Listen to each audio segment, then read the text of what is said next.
Brazil ভক্তদের জন্য আবারও সুখবর, অবশেষে ব্রাজিলের দলীয় অনুশীলনে যোগ দিয়েছেন ব্রাজিলিয়ান গতকাল বুধবার ব্রাজিলের হয়ে প্রথমবার ইউএসএ তে অনুশীলনে নামেন নেইমার জুনিয়র বিশ্বকাপের জন্য। আর তিনি হাইতির বিপক্ষে ম্যাচে খেলতে পারেন, কারণ এটি ব্রাজিলের হয়ে অত্যন্ত গুরুত্বপূর্ণ ম্যাচ, আর তাই কালও তাকে এই স্কোয়াডে রাখতে পারেন, কারণ ব্রাজিল ভার্সেস হাইতি ম্যাচের উপর অনেক কিছু নির্ভর করছে।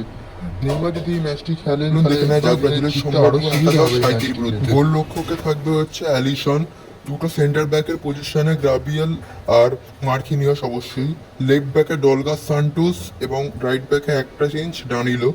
সেন্টার ব্যাকে মানে মাঝ মাঠে থাকবেন হচ্ছে ব্রুনো গুইমারেস, ক্যাসিমিরোর বদলে ডলগাস সান্টোস এবং পাকুয়েটার বদলে থাকবেন হচ্ছে নেইমার জুনিয়র। দুজন উইঙ্গে থাকবেন হচ্ছেন ভিনিসিয়াস জুনিয়র এবং আর একটা উইঙ্গে থাকবে হচ্ছেন রাফিনিয়া, এবং স্ট্রেট স্ট্রাইকারে ইগো থিয়াগোর বদলে থাকবেন হচ্ছে এন্ড্রিক। এটা হতে পারে ব্রাজিলের সম্ভাব্য একাদশ। উল্টো দিকে পর্তুগালের সঙ্গে ডিআর কঙ্গোর ম্যাচটি 1-1 গোলে ড্র হয়েছে এবং সেই ম্যাচটিতে রোনাল্ডো অত্যন্ত খারাপ পারফরম্যান্স দিয়েছেন।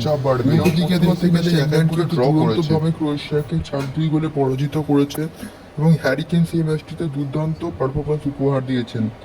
দুটো গোলের পাশাপাশি একটি অ্যাসিস্টও দ্বারা অবদান ছিল। যদি এইভাবেই খেলতে থাকেন, মোটামুটি 6-7টা গোল করে দেন এবং যদি দলটি কোয়ার্টার ফাইনাল বা সেমিফাইনালে পৌঁছে যায়, তাহলে কিন্তু তিনি ব্যালন ড'র জিততে পারেন।